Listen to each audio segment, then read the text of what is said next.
today let's look at safety and railways. That's your area of expertise. Why are railways different from other industries when you look at safety?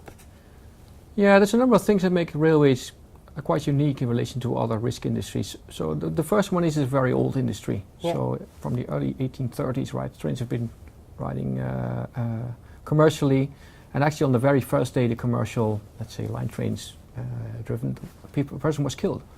I didn't know that. So from that perspective, safety was always, and the railways have always been an important topic, and some of the concepts that we use in railway safety are very, very old. And this legacy has made railways a very safe mode of transport through the ages. Can you give an example of a safety method within the railways that have been used for so many years? Well, one example is interlocking, where you have, when you want to change a train from one rail to the other, one track to the other, you switch it through a number of switches, and those automatically get in such a position that you can't make mistakes. And that's something that's been around for over 100 years. Wow. Another one is signaling system, telling trains way in advance that the next piece of track they can't get into is really, really a century old or even older. So those kinds of things have been developed over a very, very long period of time. And do they still work, or should they? Yes, signaling is very much alive today. Yes, signaling is very much alive. So all the poles that you see next to it, two tracks with the red and the green, that's just basically the signaling system. What's changed is really the way that we operate them. It used to be manual, persons on switches. It used to be electronic, and now we're going to the digital area where it's all electronically coordinated. Yeah. And what is your overall opinion of safety in public transport? Well, railway safety tends to be very, very safe. Yeah. So it's as far as I know, it's the safest mode of transport. Which is easy to say from my position, I guess. But transport over the whole is a fairly safe activity. Yeah. Flying is safe. Trains are relatively safe. I think if you go anywhere, public transport is a good choice from that perspective. Yes.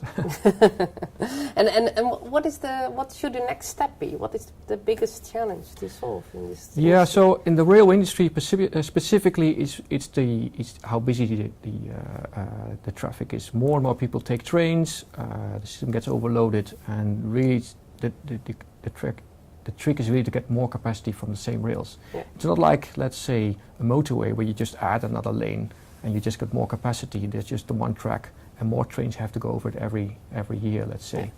And the trade-off between how many trains can you get on the track and how safe is an important one on the railways. Yeah. So that's really one of the major things that railways are looking at this point.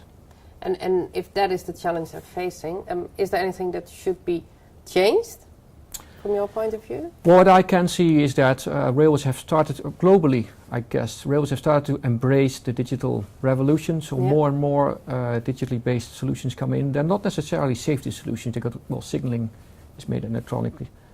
Trains use more electronic data about the track ahead of them. So really the digital era solves all the problems that the railways have. Yeah. And do you see railways around the globe picking up on that trend? Or? I think it's a global trend. Yes, you can see Western Europe, Americas, they are leading the way, I guess. But really, it is a global problem. In China, there's lots of developments. The Middle East, not the Middle East. In China, there's lots of development. So I mean, the bottom line is that this digital revolution is really taking a hold of the railways. It's really developing quite quickly at this point. And do you think that's a good development? Well, I think it's good in terms that capacity gets better, it gets a little safer.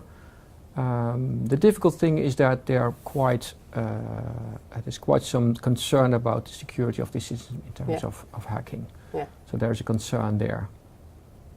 Okay. And should that be added to the overall risk management or the risk awareness within? Well, it is. You can't design an electronic safety system without looking at the concerns over security. Yeah. So the two can't really be separated in that sense. Yeah. Okay. And any other things that you see in the future of the public transport, of the way that it is organized? I think fundamentally it'll stay the same, right? So the track is there, the roads are there.